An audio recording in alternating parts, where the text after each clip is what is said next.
Let's talk about Chris Jones and Justin Herbert fishing together, more DeAndre Hopkins buzz, and get some updates from Mahomes about his ankle and Coach Reid about the draft, and much more as Phase 1 of the offseason workout program starts today for the team. But first, how about those? All right, first up, it was reported that Russell Wilson took the phrase "let's ride" quite literally at a golf course yesterday when he flipped his golf cart into a bunker while searching for his ball. And I know I'm laughing, one, because I'm sick, and two, it's because he didn't get hurt. It was reported nobody was hurt, and even if Russell Wilson was, guys, he's got that Wolverine blood and heals quickly. I heal quick. I don't know if it's Wolverine blood or what, but I mean, this story is wildly ironic for a couple of reasons. First, he flipped his golf cart over at a golf course named Arrowhead. That's right, Arrowhead Golf Course. I mean, I couldn't have wrote a better script myself. And second, I guess he flipped the golf cart into a bunker while looking for his ball and didn't see the bunker going right in. And that poor eyesight is nothing new for Russell Wilson and sums up last season as he missed wide open receiver after wide open receiver on and off all year long. Oh, you is blind. I'm not blind, you blind. The question is, could this also be a prophecy of things to come this season? And then Chris Jones was in a fishing tournament called The Catch over the weekend, being one of 9 NFL players competing, and these 9 players were split into 4 teams, and guess who Chris Jones's teammate was? Of all people, it was Chargers quarterback Justin Herbert, which makes for a rather interesting duo considering Chris Jones is literally trying to catch this man and drive him into the ground every single time they play each other. But hey, teamwork makes the dream work, and the CEO of Sack Nation and Herbert actually finished second. How many points? Got him right in there. 25 points. 25? Let's go, baby.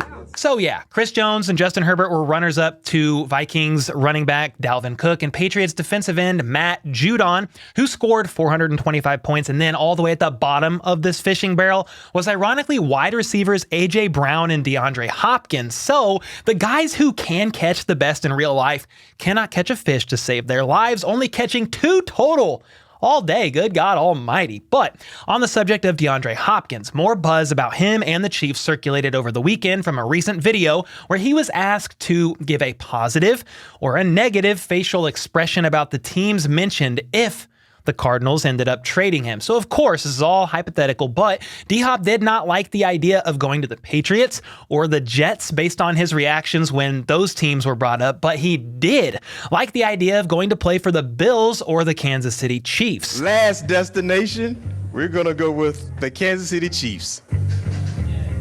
Well, on top of that, DHop tweeted out yesterday in a since deleted tweet saying, quote, Hopkins doesn't want to raise, speaking in third person like a normal person would, which further insinuates that he wants to play for a team that has a shot at winning a ring rather than remaining the third highest paid receiver in the league behind Devontae Adams and Tyreek Hill. Well, Kansas City could certainly be a great place for him to chase said ring, but they currently do not have much cap space at all, especially when you factor in the recent signings in wide receiver Justin Watson and Richie James. So if the Chiefs want DHop, they definitely need to free up some cash for someone as expensive as this man, even if he agrees to take a pay cut and even if the Cardinals paid some of his salary next year.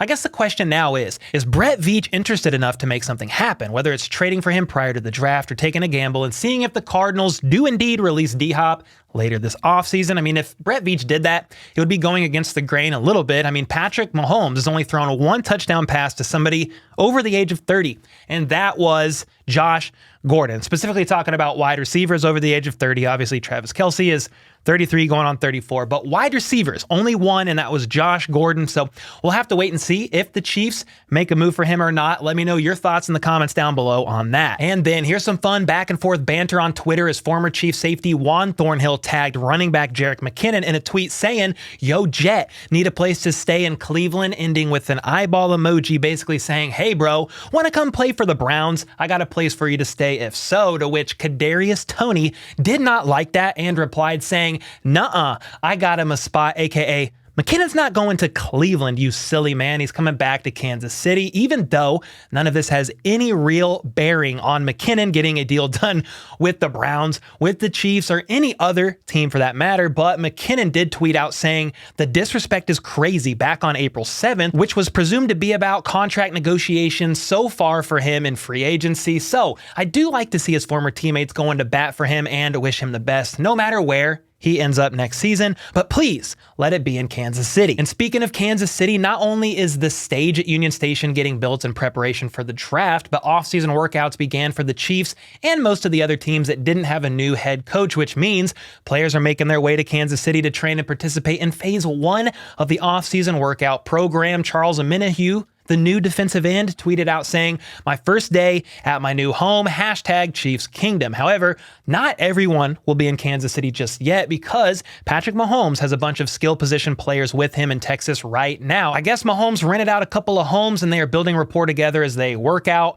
eat meals, and just spend team building time together. I'm not sure every single receiver, tight end, running back, and QB is there yet, but I know Mahomes mentioned all those positions for the team are there and working out together. I think I've seen pretty much a photo and or video of everybody but Travis Kelce, Kadarius, Toney, and John Ross, but I'm sure they will all show up here shortly as phase 1 begins. And it's all pretty cool because this is basically all being headed up by Mahomes himself, similar to last offseason, and the plan is to just stay there until phase 2 starts in a couple of more weeks. Andy Reid, who spoke in a media presser today as well as Mahomes, said Patrick and company will still join in on the meetings virtually and think it's important that they build trust and rapport with each other away from the coaching staff. In fact, he is a big believer in that. Coach Reid also announced a bunch of coaching changes today, many we already knew about, but one was Todd Pinkston, a former wide receiver for the Eagles, is now the new running back coach. Pinkston was a receiver for the Eagles from 2000 to 2004, catching 184 passes for 2,800 yards. He averaged